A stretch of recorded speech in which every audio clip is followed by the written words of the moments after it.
Liquor চা। মিস্ত্রি দাদারা কাজে চলে এসেছে, তো লিকার চা বেশি ফোটাতে লাগবে না। গ্যাসটা বন্ধ করে দিলাম আর একদিকে ওভেনে বসিয়ে দিয়েছি ভাত। আজকে সকালবেলা ভাত বসানোর কারণ হচ্ছে, বুঝতেই পারছো, সকালবেলায় আমরা ভাত দিয়েই টিফিনটা সারবো, মানে সকাল দুপুর একবারেই ভাত রান্নাটা করে নিচ্ছি। তো ওদিকে ভাত হচ্ছে আর এদিকে চাটা হয়ে গেল। মিস্ত্রি দাদাদের চাটা দিয়ে আসি। এদিকে একটা থালার মধ্যে সাজিয়ে নিলাম কাপ দিয়ে, আর একটা মগের মধ্যে নিয়েছি চা আর নিয়েছি হচ্ছে biscuit.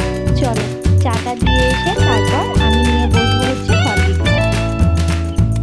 Hello everyone, good morning. আমি জানতা, আজকে আবার একটা নতুন দিন, নতুন সকাল, নতুন একটা ব্লগে তোমাদের সবাইকে অনেক স্বাগত জানাচ্ছি। একেবারে স্নান পুজো সেরে একেবারে রান্নাঘর থেকেই ব্লগটা শুরু করলাম। ওইদিকে মিস্ত্রি দাদারা কাজে এসছে, কালকে তো কাজ বন্ধ ছিল, তো আজকে কাজে এসছে। আর আজকে ঘর তো প্লাস্টার হয়ে গেছে, বাইরে বাইরে দেখতে পাচ্ছ ওই দেখো প্লাস্টার দিয়ে মাচা তৈরি করেছে, মানে মাচা না ভাড়া তৈরি করেছে, তো এখন ওদিকে দেওয়া যাবে না। আর এদিকে আমি মানে ওদের চা দিলাম, আর এদিকে আমি হরলিক্স, আর আমার জন্য ভাঙা, এরকম ভাঙা বিস্কুট, ঠিক আছে, এটাও ভাঙা, সব কটা ভাঙা। 4টে বিস্কুট সকালবেলা যেন আমার 4টে বিস্কুট না হলে হয় না, কি বলতো ঢালতে গিয়ে না বিস্কুট দিয়ে যায়। এবার এই ভাঙা বিস্কুট দিয়ে কাউকে দেওয়া যায় না, ভাঙা বিস্কুটগুলো আমি দিই। আর এদিকে দেখো ভাত বসিয়ে দিয়েছি, এই যে ভাত বসিয়ে দিয়েছি। সকাল সকাল ভাত করব বলতে ওই ডাল শুদ্ধ ডিমের অমলেট করব। আমার বর খেতে আসবে এই 9:30 10টার দিকে খেতে আসবে, তো তার জন্য আমার এই ভাতের ব্যবস্থা করা সকাল সকাল। আর মাছ নিয়েছি আজকে অনেকদিন পর ওই লাইলন টিকা না কি বলে না, তেলাপিয়া মাছ নিয়েছি। আর আমার বর পছন্দ করে হচ্ছে সরপুটি, সেই মাছ নিয়েছি। চলো ঠান্ডা হয়ে যাবে, আর ঠান্ডা হয়ে গেলে হরলিক্স বলো চা বলো খেতে ভালো লাগে না, তাই না?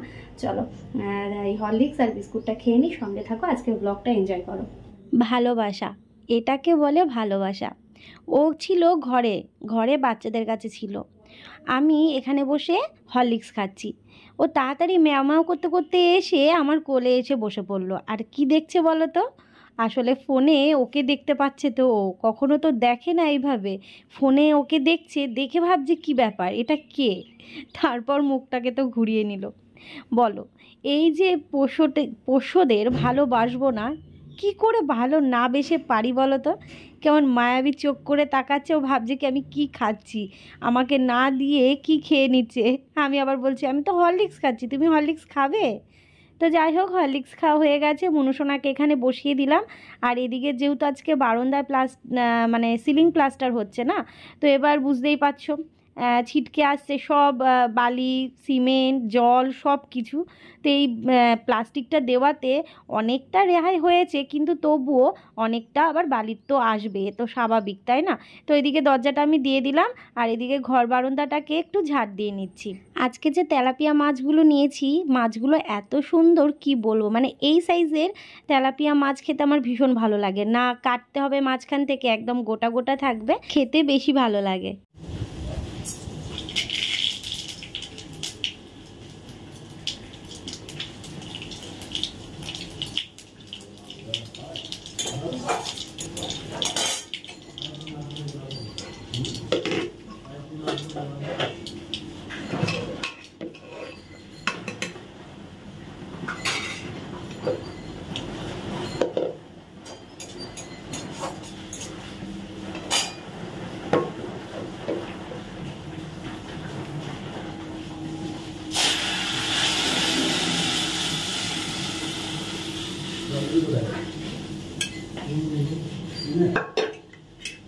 সকালবেলা আমার বর ফোন করে বলেছিল যে বাড়িতে আসবে সকালেই খেতে, এই 9:30 10টার দিকে।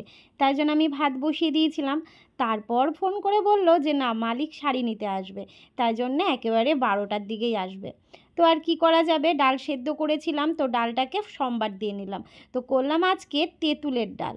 তেঁতুল ছিল, আমার দিদি তেঁতুল পাঠিয়েছিল, তো সেই তেঁতুলটা পাল করে আমি মুসুরির ডাল করলাম, দারুণ টেস্টি হয়েছিল গো। আমার বেশ ভালো লাগে টক ডাল, মানে যে কোনো টক ডাল হলেই আমার যেন খাওয়াটা তৃপ্তি হয়।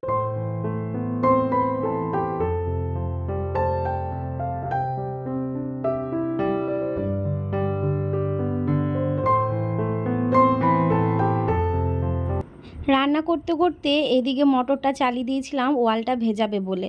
তো এদিকে ওয়াল ভেজাতে গিয়ে আমার তো পুরো টাইলসে জল পড়েছে, এমনকি দরজার নিচটা দিয়েও ঘরের সাইডটাও জলটা গেছিলো। তাই রান্না করতে করতে আবার ছুটে আসলাম এই জায়গাটা মোছার জন্য, কারণ টাইলসের ওপরে এইভাবে জল পড়ে থাকলে ভীষণ বিপদ হয়। তাই যতবার জল পড়ছে, যতবার ওইদিকে মশলা পড়ছে, ততবার আমি গিয়ে গিয়ে এইভাবে মুছে পরিষ্কার করে দিচ্ছি। ডালটা ফুটে এসছে, এবার চলো নামিয়ে নেব। আর টক ডাল মানে তো শুকনো লঙ্কা সর্ষে ফোড়ন, তো এই সর্ষে ফোড়ন দেওয়ার পর যে গন্ধটা বেরোয় না, বেশ ভালো লাগে। তো ওদিকে কড়াইটা নামিয়ে নিলাম, কারণ মাছ ভাজতে গেলে না কড়াইটা ভালো করে মেজে নিতে হবে। তো এই যে টক ডালটা রেডি।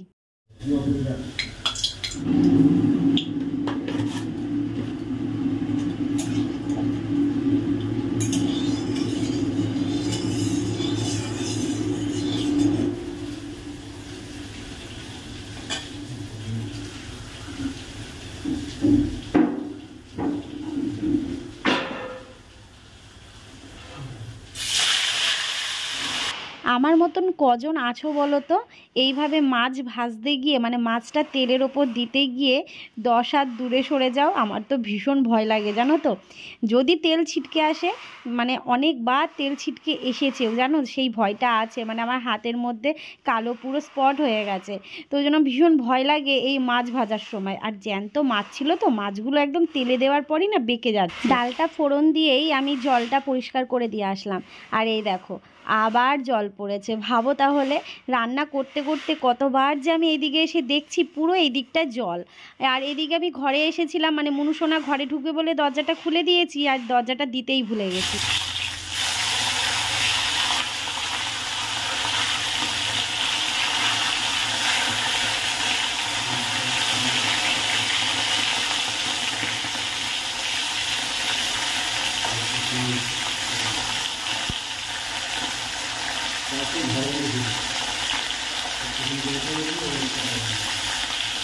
তো এদিকে ওভেনে বসিয়ে দিয়েছি মনুসোনার জন্য মাছ সেদ্ধ, আর ডাল ভাত এগুলো তো হয়ে গেছে তোমাদের বললামই। আর এদিকে একবার মাছ ভাজা হয়ে গেছে, আর একদিকে মাছ ভাজছি, আর এদিকে মাছের জন্য আলুও কেটে নিয়েছি। তো এদিকে রান্না তো হচ্ছে, তোমাদের এক ঝলক দেখিয়ে দিই বাড়ির কাজটা, কারণ এই পর্দা ফেলার জন্য তো দেখা তো খুব সমস্যা হয়ে গেছে। তো এদিকে দেখো সিলিংয়ে কিন্তু মশলা দিয়ে দিয়েছে, এবার কিন্তু প্লাস্টারটা করবে। ভীষণ অসুবিধা হয়ে যাচ্ছে কি বলবো। তো ওইদিকে আমি এটাকে যে মফটাকে এনে রেখে দিয়েছি, যতবার জল পড়ছে ততবার যাচ্ছি। আজকের ব্লগে একটু তোমরা এই অসুবিধার গল্পটাই শুনবে, খালি জল পড়ছে মুছছি এইগুলোই তোমাদের শুনতে হবে, কারণ আজকে প্রচণ্ড বিরক্ত লেগেছে আমার এইগুলো করতে। তো তবুও তোমরা জানি অনেকে বলবে যে রিয়াঙ্কা এই কারণগুলোর জন্যই তোমাকে বলেছিলাম আগে প্লাস্টারটা করে নাও। তো কি বলো তো, সামর্থ্য থাকলে বলছি না, এখনও যেমন আমি পুরো কাজ করব না, কিছু কাজ আমি বাকি রেখে দেব, কারণ ওই যে সামর্থ্য যদি কুলায় তাহলে তো সবই হয়ে যায়, তাই না? তো এই অসুবিধার মধ্যেও আমাকে এখন কাজটা করতে হয়। আর এদিকে মাছের ঝোলটা কিন্তু ফুটে গেছে, দেখতেই পাচ্ছ। তো আমি সর্ষে দিয়ে ঝোলটা করছি। তো এখানে 4টে মাছ রয়েছে, তো 2টো তেলাপিয়া আর 2টো হচ্ছে সরপুঁটি। যেহেতু আমার বর সরপুঁটি খেতে ভালোবাসে, তাই ওর জন্য 2টো সরপুঁটি নিয়েছিলাম। তো যাই হোক চলো, এবার ঝোলের মধ্যে মাছগুলো দিয়ে দিলাম। তো এবার এটা কিছুক্ষণ মানে ঝোলের মধ্যে রেখে তারপর নামিয়ে নেব। খুব একটা ঝোল শুকাবোও না, আর ডাল রয়েছে যেহেতু, আর ডাল থাকলে দেখবে মাছটা একটু শুকনো শুকনোই ভালো লাগে, তাই না? তো এবার এই তরকারিটার মধ্যে কি পড়লে ভালো হতো বলো তো লাস্টে? আমাকে কিন্তু কমেন্ট করে জানিও। এই সর্ষে দিয়ে এই মাছের ঝোলটা যদি লাস্টে সেই জিনিসটা পড়তো না, তাহলে কিন্তু রান্নাটা একদম জমে যেত। আমাকে ঝটপট করে কমেন্ট করো, দেখবো কারা কারা আমার ব্লগ স্কিপ না করে পুরো ব্লগগুলো দেখ। এদিকে 4টে আলু বাটির মধ্যে নামিয়ে নিলাম। 4টে আলুকে আমি ভালো করে খুন্তি দিয়ে ম্যাশ করে নেব, তারপর আমি ঝোলের মধ্যে দিয়ে দেবো, তাহলে ঝোলটা একটু গাঢ় গাঢ় হবে। তো এটা আমার মায়ের কাছ থেকেই শেখা, বলি না আমার রান্না বান্না সব কিছুই আমার মায়ের কাছ থেকেই শেখা, চিন্তা ভাবনা সব কিছুই আমার মায়ের মতনই। যাই হোক চলো, এই আলুটাকে ভালো করে ম্যাশ করে নিই, তারপর ঝোলের মধ্যে মিশিয়ে দিই।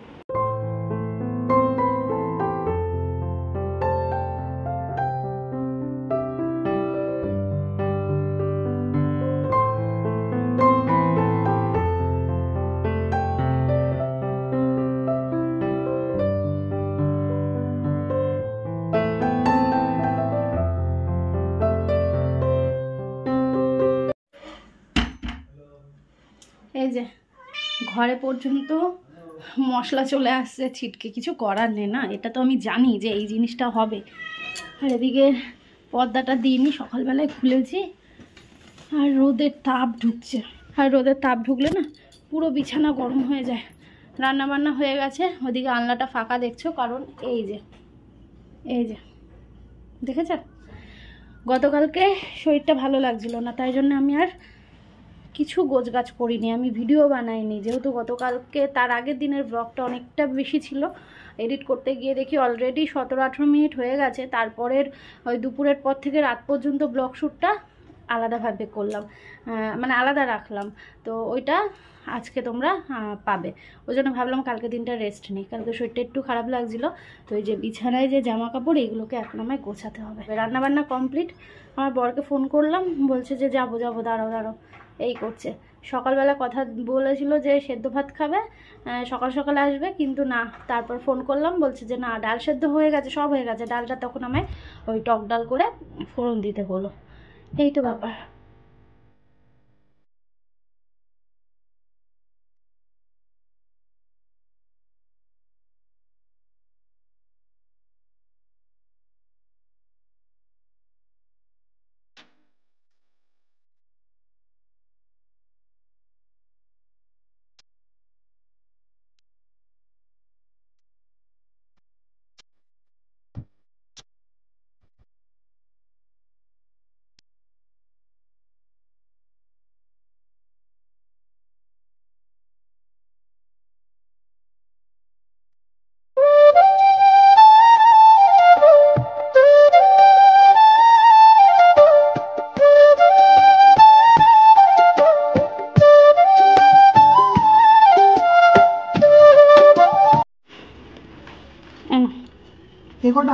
হ্যাঁ, আর নেই না তোমরা ডাল ভাত তরকারি খাওয়া করো, ऐसे रोज रोज मच्छी ना खाया करो बाबू। नहीं तो मोटा हो जाओगी, तो बोला मोटा हो जाओगी বাবু। অ্যাকচুয়ালি বলা হয়েছে কি, চলো মাছ ভাত হয়েছে আমরা খাবো, আর মুনু খাবে ডাল ভাত। কান খাড়া করে শুনছিল আমাদের কথায়। দেখো, কালকে সারা রাত বাড়ি ছিল না, আজকে সকালবেলায় বাড়ি আসলো জানো। এই তো এখন বাচ্চাগুলো বড় হচ্ছে, এইবার পাড়া চড়ানো শুরু করছে। অনেকে বলছে কমেন্ট করে যে মুনুকে ভ্যাকসিন দেওয়ার কথা। এবার আমার মুনু তো বাইরে থাকে, ও তো আমার ঘরে আটকানো বিড়াল না। সেটাই বলছি যে ওকে দিয়ে লাভ হবে না, কারণ এর আগে যখন আমাদের এখানে পশুর ডাক্তার এসেছিল, আমরা কথা বলেছিলাম, হ্যাঁ আমরা কথা বলেছিলাম, বলেছিল বিড়াল কি শুধু তোমার বাড়িতেই থাকে, মানে শুধু তোমার বাড়িতে থাকে, অন্য কোথাও যায় না। তাই বললাম না, ও অন্য কোথাও যায়, মানে এই পাড়া ও পাড়া ঘুরে বেড়ায়। এপাড়া ও পাড়া বলতে কি আমাদের এই পাড়াতেই বেশি ঘোরে, বৌদির বাড়ি যায়, এই দিকের দিদির বাড়ি যায়, মানে চারিদিক ঘোরে, তারপর আমার বাড়ি আসে। এবার সেই হিসেবে ওকে তো ভ্যাকসিন কি করে দেয়া যাবে, তাহলে তো কোনো লাভই হবে না। এটাই জানি না এরপরে কি আমার বাধ্য পোষ্য থাকতো, আমার ঘরে থাকতো, সেইভাবে করা হতো, সেই সময় সেটা তো এখন জানি না এর কি করব না করব, কারণ তোমরা অনেকে বলছো এই কথাটা, যে ভ্যাকসিনের কথাটা। তো আমি তো এইটুকু জানি, এখন তোমরা একটু জানিও প্লিজ, যে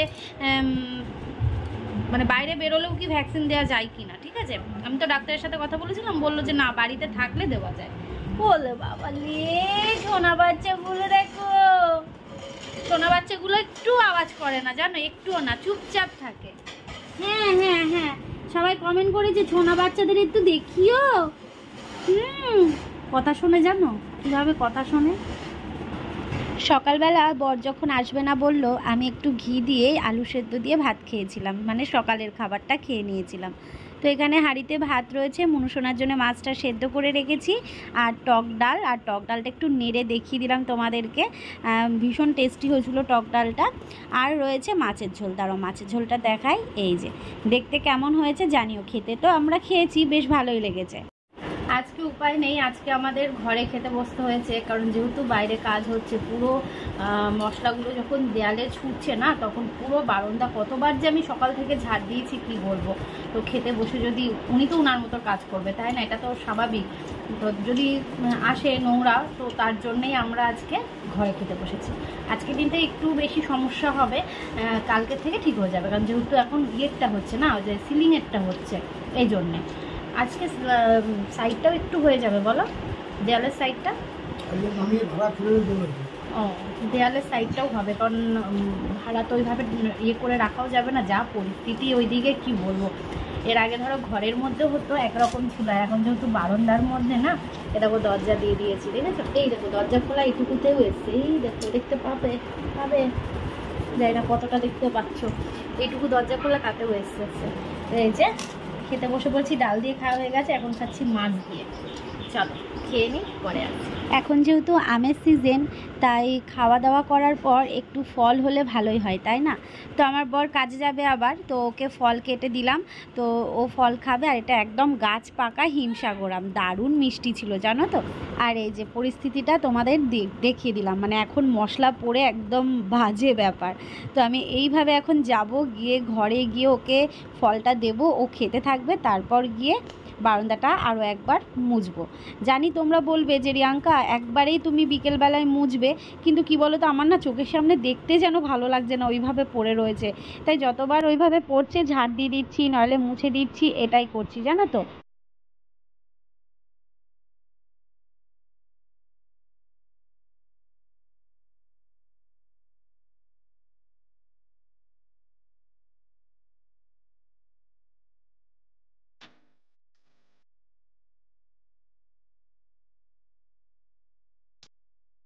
বাড়ি এসেছিলাম, বাড়ি এসে আমার এখন সময়সীমা শেষ, আমাকে এখন আবার কাজের জন্য বেরিয়ে যেতে হবে, ঠিক আছে?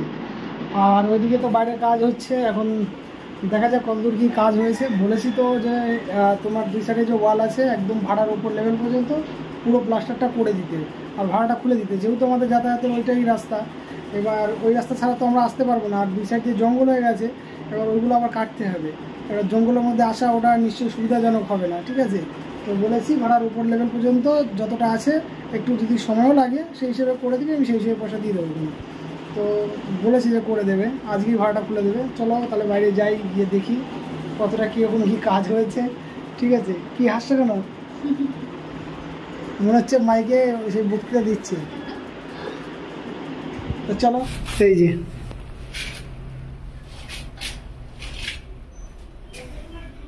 ঘড়িতে এখন সময় হচ্ছে ঠিক 7:30। একজন এসেছিল আইব্রো করতে, সেই কাজটা করলাম। আর আমার বর পুরো ঘর ইয়েগুলো পরিষ্কার করে গেল হচ্ছে ওইখানে।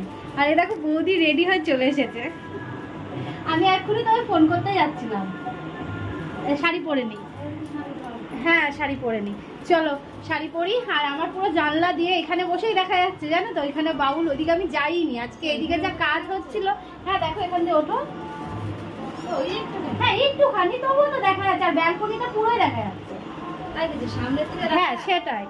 চলো তাহলে বন্ধুরা একটু শাড়ি পরে ওইদিকে যাই, আজকে তো যেতেই পারিনি, এদিকে যেহেতু সামনে কাজ হচ্ছিল। চলো পরে আবার আসছি, ঠিক আছে? হঠাৎ করেই আমার বরের বন্ধুরা সবাই এসে বলল যে যারা বাউল গান করবে সেই শিল্পীদের আমাদের বাড়িতে রাখবে, মানে বসতে দিতে হবে। তো ভাগ্যিস আমার বর এই জায়গাগুলো পুরো পরিষ্কার করে দিয়েছিল, এমনকি ওই ভাড়া বাঁধা ছিল সেইগুলো আজকে একদম কাজ হয়ে গেছে। এবার যেহেতু ওরা এসছে একটা জায়গায় তো বসতে দিতে হবে, তাই না? তো ওই জন্য সিঁড়িঘরটার ওখানে বসতে দেওয়া হয়েছে। আমার বর মুড়ি মেখে দিচ্ছে, আমি এখন একটু চা করব। তো যাই হোক, আমি ব্লগটা শেষ করছি, আর আমাদের বাউল অনুষ্ঠানের কিছু মুহূর্ত তোমাদের সাথে একটু শেয়ার করলাম। চলো ভালো থেকো, নেক্সট ব্লগ নিয়ে খুব শিগগিরই আসছি। কৃষ্ণ বলে তালে তালে বাহু তুলে নাচো রে মোর পথে পথে, সবাই কৃষ্ণ বলে বাহু তুলে নাচো রে মোর